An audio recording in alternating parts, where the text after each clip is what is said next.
Yan po mga kalingap. Ay po na dito ngayon sa bahay natin kay Lolo Miguel. Okay na. Magkapalitada na oh. Kasama ko yung ating pong electrician. Kuya, may dalagang para masukat mo yung ano dito. Wiring. Kung ilang ano po kailangan bilhin. Ito kuya oh. Isang ilaw dito. Isang ilaw. Isa sa loob. Dalawa na. Sa kwarto isa, tatlo, apat. CR, 5 ilaw. 5 ilaw. Tapos kuya, saksakan, isa, dalawa, tatlo, apat. Tapos yan naman ako anong wiring. Ano. Dito ko yan ang saksakan isa. Tapos isa dito sa may ano, laba ano. Lababo po. Kasi yung pag nagluto sila rice cooker, meron sila isa dito. Di ba? Isa, dalawa, tatlo, apat na ano tawag yan? Outlet po. Outlet. Dalawahan lang? Tatluhan? Dalawahan lang po at pagtatluhan po yun ano siya. Dalawahan lang. So, kasi ang plano ko kuya, hanggat wala pang bubong, lagyan na. Okay.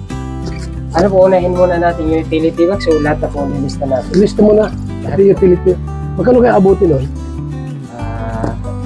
Palagay mo, pati utility isang box. kaw na po bibili natin ay 1 box ng stranded. Magkano kaya estimate mo doon?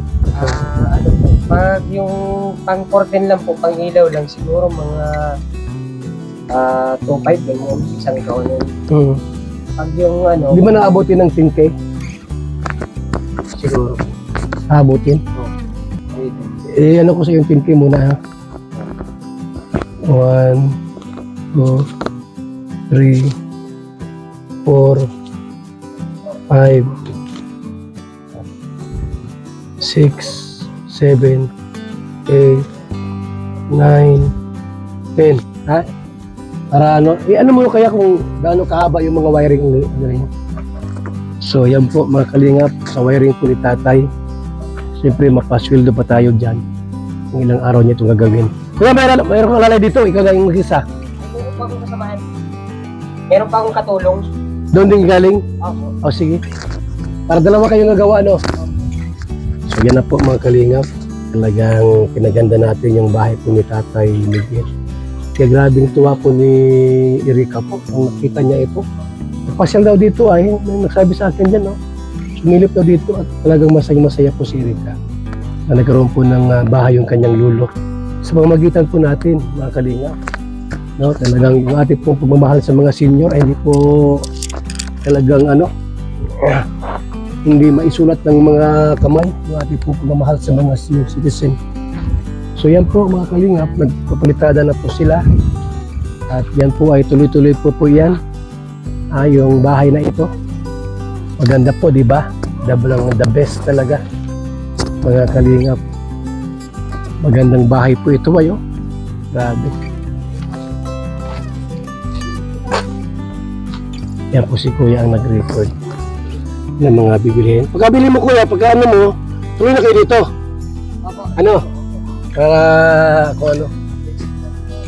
Ha? Kabisado mo na yan at electrician ka eh.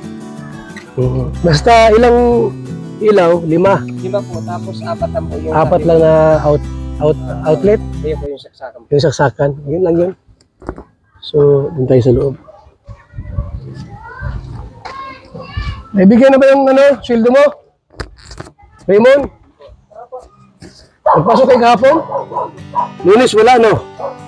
So, Martes lang. Bagyo ay... Wala nang bagyo.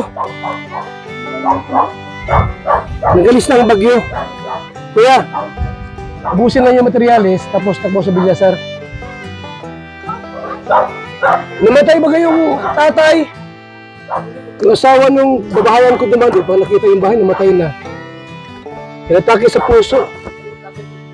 Oo. Baka bukas ang dating, yung patay, yung ano. Ito tama, may libing na. Bago niyo simulan. Kawawa naman, namatay. Bata pa ito. Wala pang 50. So, yan na po. Ito yung ano sa CR. Kukulangin pa ito?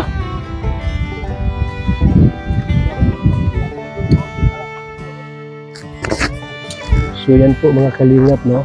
Pinakita ko po sa inyo kung gaano po kaganda ang bahay ni Lolo Miguel po, mga kalingap. Yan na. Ang bahay po ni Lolo Miguel. Maganda po ito. Pag ito po ay natapos, kung anong saya, kung anong tuwa ng mag-asawang matanda na nagkaroon po ng bahay tulad dito po na pinagawa po ng Team Kalingap. Ang kabahay po natin po ay mahigit na po 200. Mag 300 na po ang kabahay po natin, mga kaibigan. Salamat, shout out sa mga natulong kay Ate Christy, sa Coos family. Thank you so much sa mga pa-snack, pabigas, Dolores de Mondon. At sa lahat pa po ng mga tumulong. Hindi ko na kayo na isa-isa. At alam ko po na ang Panginoon na pong bahalang magbalik sa inyo ng siksik, liglig at umaapaw na pagpapala. Tayo, mga kaibigan. Hangad lang po namin ay makatulong, walang iba. Ayan, hangad lang po namin ay makatulong po sa ating mga minamahal na mga kababayan, mga naghihirap sa panahong ito. Kaya ako'y labis pong nagpapasalamat sa bawat isa po sa inyo na may malasakit sa mga pamilyang maghihirap. Yan po mga kaibigan yung likod. May bangka si Lolo Miguel, doon igarahe, doon iparada. Pagka high tide, nakakadaan. Pag low tide, wala. So ito yung likod po mga kalingap. Mga puno. Ibig sabihin po, sariwa ang hangin na kanilang nalalanghap. Ayan.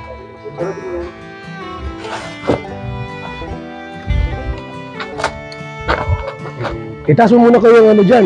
Ang ganda na yan kasi ano pa. Dito po tayo. Itaas-taas mo, ganyan. Ang taas naman yan. Ano lang po, i-40 lang natin. Oo, mataas masyado yan. O yan lang. 40. O ganun lang. Tapos yung isa po dito ang lababo. Kaya dito pa sa lababo, dito po ang lababo. Oo. Dito ako parking. O yan, dyan. Hindi dyan. Yung kwarto, ganun din. Baka yung kwarto malubog. Itaasan mo na yun sa kwarto. Para dito kasi kayang label niya, no? Dito pang kwarto niya. Ay, dito ang katre niya. Dito tayo paano. O dyan, kamano. Pwede dito ka kuya, pwede dito sa tabi niya lang. Yan na lang. Hindi makita.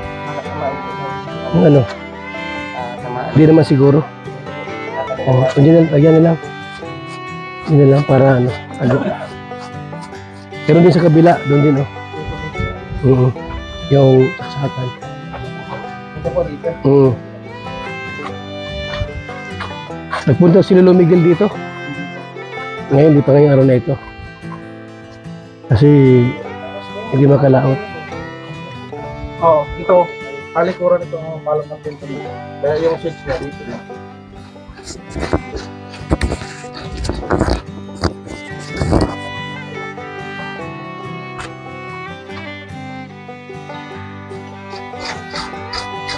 Tapos pagka ano kuya, pag yung nagawa niya na, pwede nang palitadahan. No? Di ba? Pwede na. Yung, ha? Eh, hindi muna. At may patay baga? Ngayon pagka ano, yung hindi matamaan ng wiring, gawin muna. Sabihin ko saan yung mga lugar dito naman ng wiring. Kaya saan yung mga lugar dito naman ng wiring? Walang wiring yan? O yan ang mga banatan nyo. O dyan. Yung mga walang wiring, yun ang banatan nyo. Kasi isang linggong burol pa yun, ma-40 days pa. Dito ba yung CR? Yung switch dyan, oh. Saan pang paano? nagpapalo.